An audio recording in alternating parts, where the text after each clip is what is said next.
Often copied, but never duplicated. What's up, team? I got with me Mr. John Mikesh. 2,300? 2,300, yeah. 2,300 agents 2,300 in the organization with eXp. I've been with eXp going on 20 months, 274 agents in the organization, trying to be like... That's amazing growth though, dude, in your time. Trying to be like this guy when I grew up. We have conversations regularly because teamwork makes the dream work. Yeah. And collaboration is the new currency. And we have conversations regularly with agents. A lot of these agents are highly productive. They're looking to have conversations and potentially make a change from a traditional firm, or one that is a traditional firm that pretends that they're not. Right? And so we were talking off camera about how amazing it is that most agents don't read ICAs. They don't actually... Well, did you read your last update to your iPhone agreement? Like it comes through, you just like click, click, click. Oh, that's true, dude. We don't ever read that stuff. Yeah. And in reading it though, you can really get a clear understanding of what that brokerage firm's business model is. Yeah, exactly. Yeah. Or I would even say this, what their future intentions are for that business.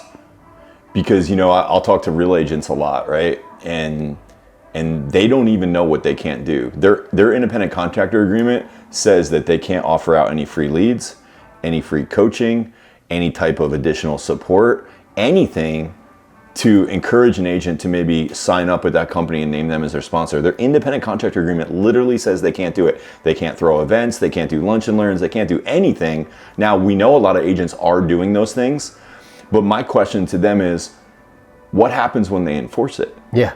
Like, are you willing to risk everything you're going to build so that one day they say, hey, you've been in violation of this all along, now we're taking that away from you? Yeah. And it's kind of interesting that it's in the agreement and other people are doing it, but they're just like, okay, why? Because that's what you have to do in order to, to really attract and add value. And I think it also is handicapping an agent from being entrepreneurial. Yes. And adding value. Because my experience in this game is it's relationships plus value over time. Yeah, I think, when people come in second and they're like, I'm going to copy this but make it quote unquote better. Yeah. What they typically do is they'll look at the landscape and they'll find where are the complainers, where are people disgruntled, like what is that? And one of the things that they'll say about eXp sometimes is that it's siloed, like that's the word that they use. He's like, well, there's all these big organizations in the company and everybody's competing for the agents.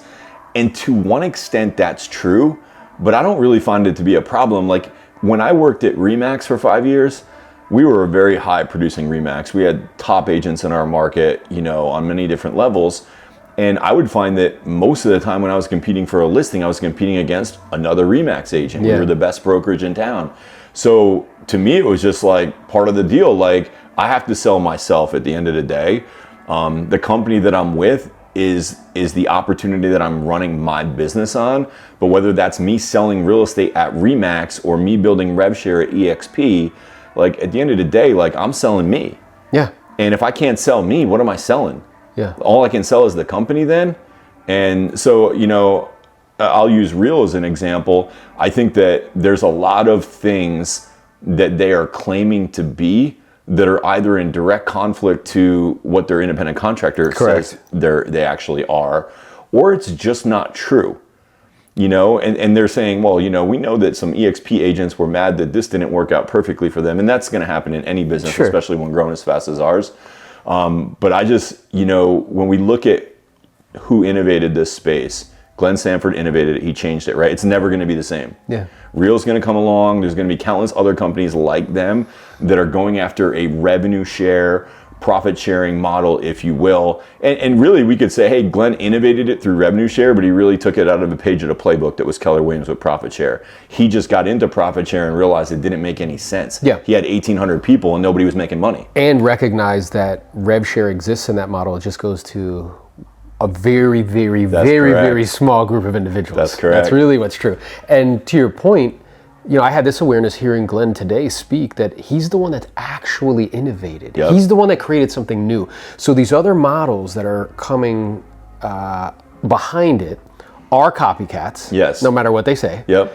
And what they're doing is tinkering with perhaps like some numbers and put a different color and flag on it and say, oh, this is new. Yeah. When in fact, it's not new at all. Yeah. Right? Well, one of my favorite things that I get if I'm like out there and, I'm talking to somebody and they're like, well, I heard Real was good and, I'm looking at eXp, but they've been around for a while. And they're like, I'm going to go with Real because they're like the new thing and I'm going to have an opportunity similar to what the opportunity was with eXp. And I just find that hilarious because here's the deal. If you've ever read the book, The Blue Ocean Strategy, it's all about this concept of a new business model is outside of the box of the norm and it's a blue ocean. Like it's, plentiful feeding and it's just clear blue water. But then what happens is when somebody sees that they're having success over there, they all want a piece of that pie too. And that's what we're seeing in our industry now. People like Real, people like Epic, LPT, these new companies are coming in, basically copying our model, saying that they're going to do what we did. But how does that make sense when we did what we did in a blue ocean and it's now a red ocean? Meaning you now will never have that blue ocean space again because we've changed the model. And until somebody changes the model again, somehow, some way, we're in a red ocean now. That's right. So if you think you're going to step into this competitive market space where you have companies like eXp that dominate, that are super profitable, and you're going to have the same trajectory inside of that red ocean, you're very misguided. It's an unrealistic expectation. Very unrealistic. And I think what they're being sold is this idea that like the product is what's going to cause that to happen. It's like, well, wait a minute. The product is a copycat of another product. It's like coming out with another kind of flavor of Coke or something. Right. Like you tinkered with the recipe. It's like, oh, we're great. We're going to be just as big as Coke. It's like, well, good luck with that. Yeah. And I also hear, it's because it seems like a talking point. Like one was the silo. The other talking point I hear is like, well, it's oversaturated. Yeah. And to that, I'm like, well, okay, I appreciate that. At the same time, I've been with the company for 20 months. And currently our organization sits at 274 agents. Like, is it oversaturated? There are people in my market that have like 1,000 agents, 2,000 agents. And we're still growing and building. Yeah, and it's global, so there's countries that we're just going into now that we literally just opened. So ground floor, huge opportunity, and we're getting like our first couple hundred agents there, and there's room to go to 100,000 very conservatively in that country. When we talk about Brazil and New Zealand and Spain, like these countries have enormous opportunity and we just got there. So, we're going to 100 countries, we're going to 1 million agents worldwide, we're at 90,000. We're still very much as an industry at the left side of that bell curve. Yes. Because, hey, there's room for everybody. Like I believe that other companies can be successful in this space. It's just then it gets into like brass tacks of like, where are you most likely to be the most successful? Correct. And have the greatest opportunity. And when we start laying out the different bullet points of eXp and what they offer, I don't think anybody comes close. We pay out on 7 levels. A lot of copycat companies are only paying out on 5. We pay more. When we look at these other copycat companies and we're like, well, what are you guys making over there? And we see like, oh, the number one person in that company, in their model, in revenue share, makes less than some of my people in my organization make in a month, in a year. What are you doing? What's your opportunity? So I think these are all important things that we have to consider. And I would just say this, what are you gonna build? Because at the end of the day, these companies are platforms now. That's what they are. And you can stand alone and the platform can be your whole opportunity and it can be your whole front and center. But I would argue that you should be branding and building you. 100%. And our company supports that not only from an infrastructure side, but they actually encourage it. Yeah, support and encourage. And I think the false misperception is people imagining that a product will do all of that for you. And it's not. Well, it's accurate because the model's the model, right? That's so, right. So Instagram is a platform, YouTube is a platform, TikTok is a platform. And people imagine because they sell them like a product, yo, you're gonna blow up. But the truth is like, you have to be talented, you have to add a lot of value, you have to put time, energy, effort, and resources, you have to take risk, right? Like that's what's gonna actually cause that to compound and multiply. Right. I mean, it's a leadership opportunity at the end of the day. And, I think that's why a lot of us who are leading brokerages, like an independent like I had, or you were leading teams, like you were leading before you came to eXp, we're just transferring that leadership to a new opportunity with much more greater rewards. So I love it. I feel firmly that we have the proven leadership. No other company in our space has proven leadership yet. And there's a big difference between growing from, 0 to 10,000 versus 10,000 to 20,000 versus 20,000 to 50,000. Like those periods of great growth also come with a great cost. Yeah. Like the cost of scaling at those different points is difficult. Most companies don't make it. We've not only gotten through it, but through it all, our leadership has always made the right decisions for us and to protect our opportunity. And to me, that carries a lot of weight. Mm-hmm. Are there agents that are at any company that maybe are less than desirable? Absolutely. There's people in the real estate industry that are less than desirable, but that doesn't mean that I get out of the industry. So we can't use some of these things that they say as excuses. We, at the end of the day, need to show up and say, what did I do? What did I build? And how am I going to see a vision for myself and my people in the future? And we need to lead them into that. Yeah, I love that. It really is about leadership and duplication. So I think that you're one of the most learned on models. You understand them very well, you study them. So maybe what we could do for the agents or whoever's watching is just talk very specifically brass tacks of differences. Because I find it incredibly frustrating when agents come on a call and they're like, oh, like this is the same. Yeah. And I'm like, nah, dude, it's not. So let's take on a case-by-case basis, because I know the comp plan is drastically different. So one of the biggest things about the comp plan that's a little bit harder to quantify and reconcile with on the front end is that we get paid out on 7 levels and Real gets paid out on 5 levels. And explain why that's such a huge difference. I understand. Yeah. So, in the beginning, you're not going to have people on your 6th and 7th level. But as it grows, as it builds, you're going to have a lot of people on those lower levels. In a mature organization with proper compounding, those are going to be the biggest levels you have. Case in point, above me, so I'm part of somebody's 7th levels, right? Above me, I have the top 6 people in the world for eXp. Okay? When you talk to those 6 people, across the board, 80% of the income that they make today comes from their levels 6 and 7. Yeah. Now, let's just rewind the tape a minute. Let's say they had built at a competitor's company and they had 5 levels. And let's just say, for simple math, let's just say that one opportunity with 7 levels pays $1 million a year. But 80% of that income is coming from levels 6 and 7. That means if you went to the company that had 5 levels, instead of making $1 million, you'd make 200,000. It's wild. And I think what is important for people to understand is the reason why the 6th and the 7th are the biggest is because of compounding. Correct. Because I know what Real has said is like, well, what we're going to do is you'll make more money on the first couple levels. Yeah. Because it's like, the way I described it to somebody recently, I'm like, it's like a magic trick. It's like, hey, don't pay attention to the 6th and 7th. You know what I'm saying? No, they want to distract you from that. And what I'm aware of is that those first 2, particularly the first, is dependent on your personal efforts. Yes. And I mean, I've been coming to these events now for 2 years, and it is exceptionally rare to find somebody that has personally attracted 50 to 100 agents. Totally. It's very, very handful rare. Of people in the whole company. Like a handful of people in the whole company. So what I'm actually proud of the opposite of that. When I show people kind of like what my journey's been here at eXp, I'm like, hey, you're a top producer, you're a top team leader, you run an amazing brokerage. This is kind of what it's like, is everything in your life is dependent on your effort.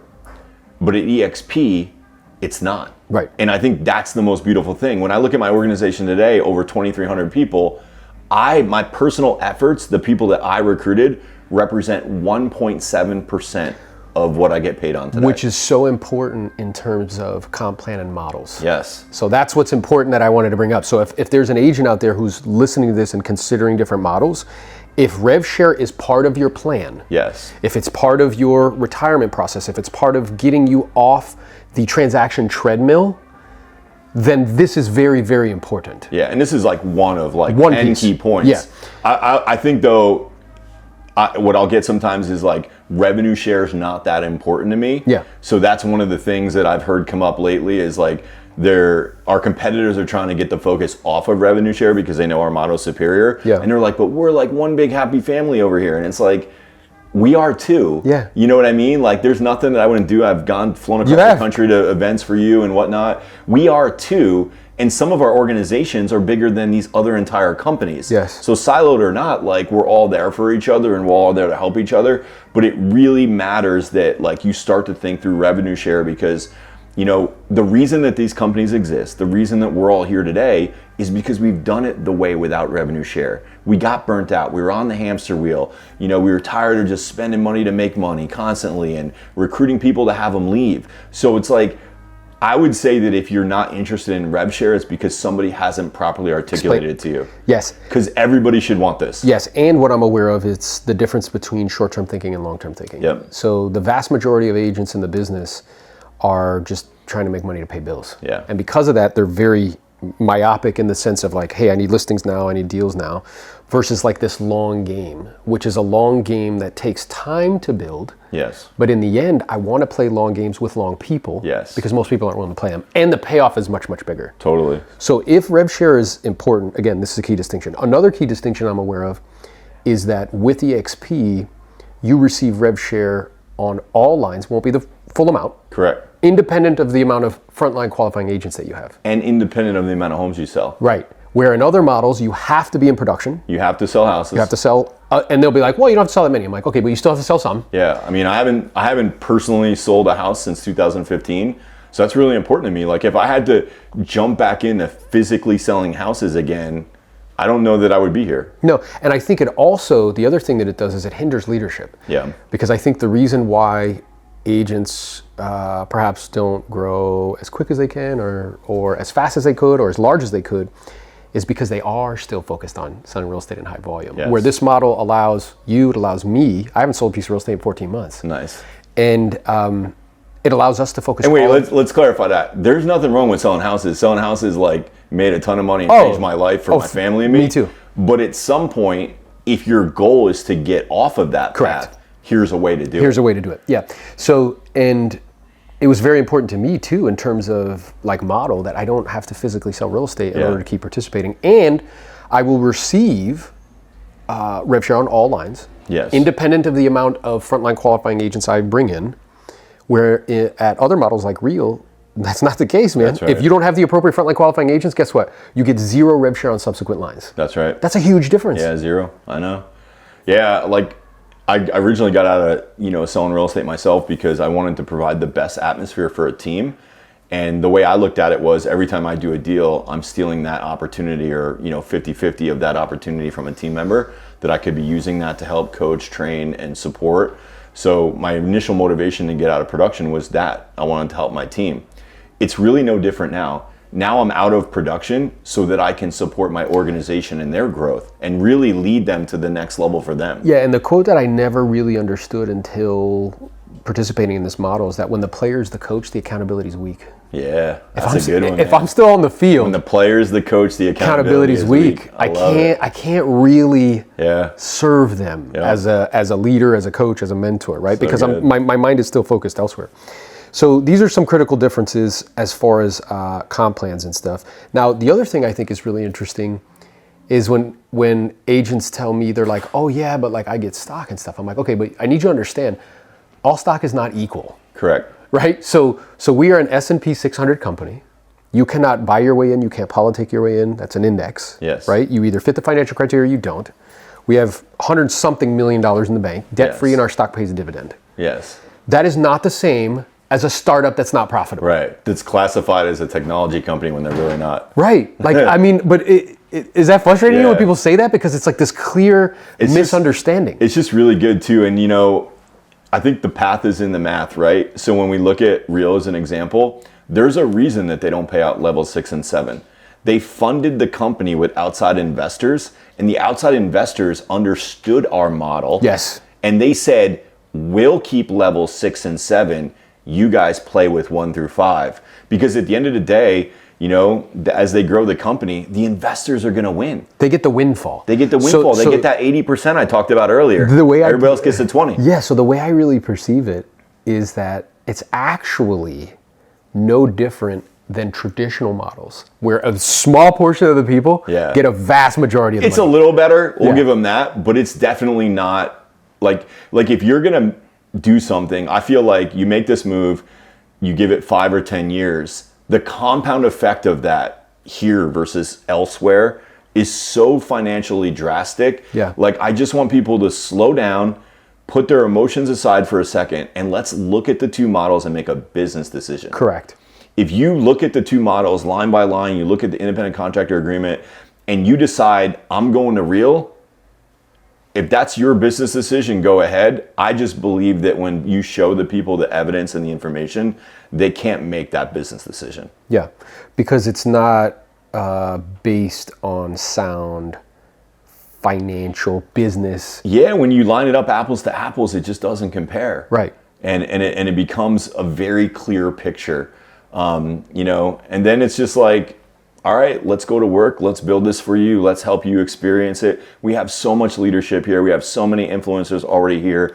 Like we just have a quality and a core competency to our leadership team that I think is unmatched in the industry of any company, of any model. Well, and I can attest to that, where, you know, Lars went from being a guy that, like, I was in his coaching program, never talked to him before. Yeah. And now I speak to him on a regular basis. Or you, like, we didn't really know each other at all. Exactly. And now we're like connected, we're hopping on calls with each other, we're helping each other. And in a very short period of time, it has radically changed my life. I think in a very short period of your time, it has radically changed your life. Totally changed my life. Yeah. I mean, it's not an understatement. It's why we tell people, like, we're here in Cabo right now. It's beautiful. We're going to go outside to the pool here in a little bit.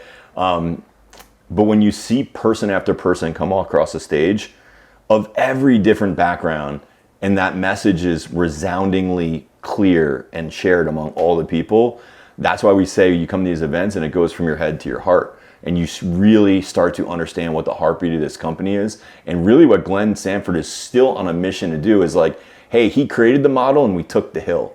But now we're going to maintain the hill and we're going to go to 1 million agents. And his focus right now and the way he's reinvesting those profits back into tech and tools for us agents, I mean, it's unbelievable. I've been with the company 3.5 years. I've never seen him pour more into the agent that's out there trying to sell their next home than like they're doing right now. Yeah, I agree completely. And I think just purely from a business, economics, like mathematical perspective, when I hear Glenn say like, hey, in 10 years, 50% of all agents will be with cloud-based brokerages, I know that's true. Yeah. Because I'm on calls with brokers that have thousands of agents and their profit margin's 5%. And the two biggest expenses are staff and space. And we got rid of them. Yeah, there's going to be a lot of consolidation over the next few years. Right? So it's going to be a good time. Yeah, bro. I'm Well, listen, dude, I'm pumped for you. Getting to 2,300, like you're jumping like 100 a month now. And I'm just proud to be in partnership with you, man. Awesome, man. Appreciate you. Oh, we're about to get a workout in. Yeah. I'm about to show this guy what's up. You know, he hoops me up, but then when we get in the gym, it's another story. I think I'll outlift you still, bro. You think so? I mean, you might. You're bigger than me. I think